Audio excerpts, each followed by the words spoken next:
average has been through the years, I have about 7 or 8 teams late in the year that I think can reach the Super Bowl. It's not about winning it, it's reaching it. So this morning I did it, and there's only 3 teams that I feel real strongly about that they're going to reach the Super Bowl, potentially. Rams, Green Bay, and New England. Denver, I've got in the bubble, but bumping out of the bubble. I just don't know if I trust them. Can you be a team that's that uneven offensively and get there? Philadelphia is actually in the bubble. They are. Okay. Then he goes on a whole rant about Philadelphia and Congress and voting, and we're just going to stick to the Green Bay Packers inside the bubble. That's the purpose of this. Then he goes on and talks about the Bills and all the other teams. But I just want to linger here on the Green Bay Packers. Because the Green Bay Packers have had such a fascinating unfolding of the season, of their season, this season, right now. They were largely kind of like going into the season, kind of like, yeah, we'll see what happens this year. You know, not too bad, whatever. You know, disappointing last season, yada, yada. Then they obviously make the Micah trade.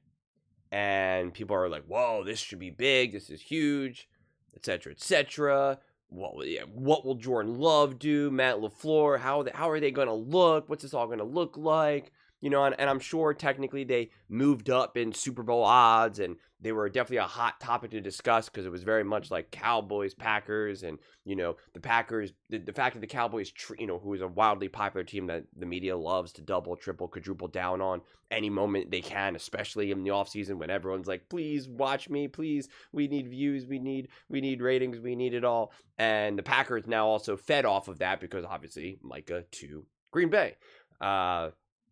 Then they win very convincingly against the Detroit Lions, right? The number 1 seed last year, et cetera, et cetera. People were like, whoa, what did we just witness? And then beating the Commanders, swallowing up Jaden Daniels, who were also in the NFC Championship game, and was like, this team is legit, this team is real. Everybody was like, this is the best team in the NFL. This is the number 1 team in the NFL. You know, this is the Green Bay Packers. Like, this is for real. The defense, the offense, this is the new team. This is the team. This is the Green Bay Packers. Let's go. And then they had a couple wonky games, and people were like, they're not good enough. They're not good enough. This team isn't right, blah, blah, blah, blah, blah. And, you know, then they win a couple games, and now it's back to being like, let's go, let's go, let's go, let's party, let's party, let's party. And it's just fascinating to see. I mean, there's no Kansas City Chiefs. There's no Baltimore Ravens. There's no Buffalo Bills. For all intents and purposes, the Eagles are not in that bubble right now, despite what Colin wants to make up. There's no Detroit Lions, no Chicago Bears, 49. Like, there's no main teams that we've known now for years. Now, the Broncos are obviously in there, but, you know, they're also a newer team right now as well, along with the New England Patriots.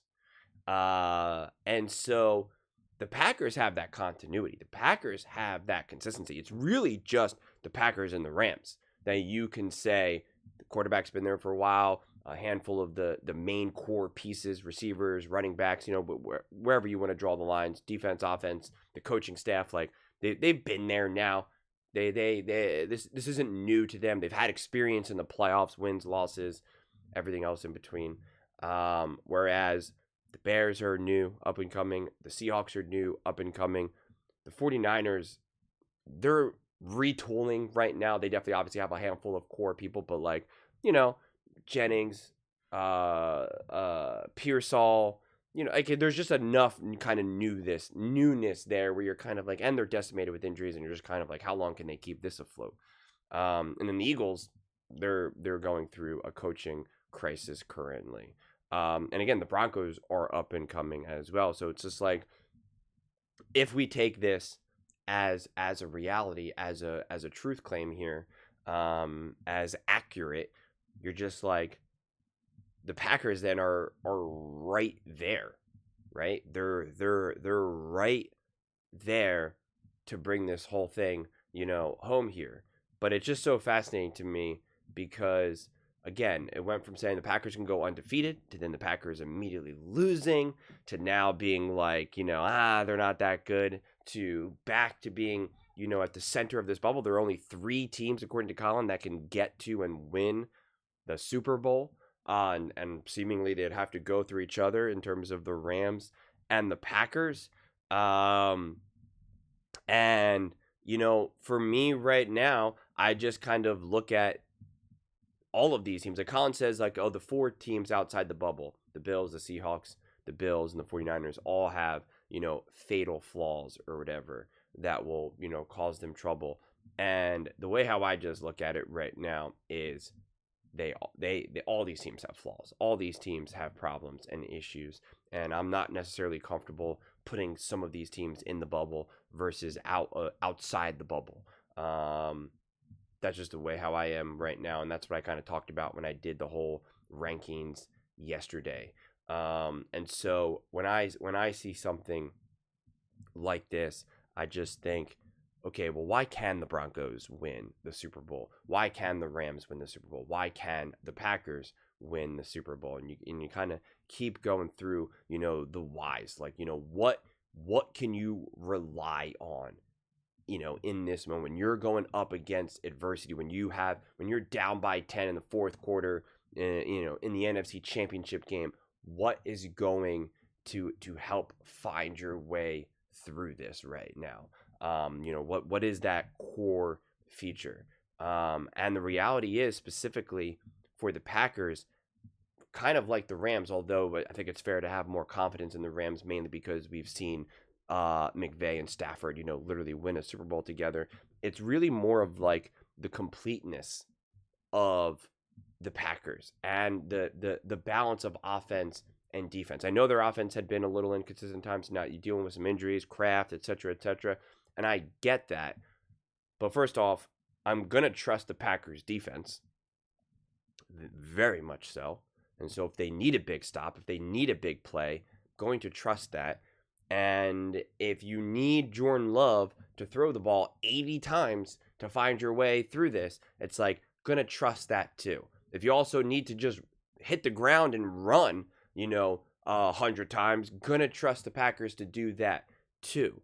So there is a level of resiliency here that I really think is incredibly strong with the Green Bay Packers. But it's weird because it is, in a weird way, this is going to be contradictory. It's kind of like a fragile resiliency, which is where we find ourselves in those weird games where it's like 13-10 or something. You're just like, what? Why is this happening? Like, wait, what? Like, how? I don't understand.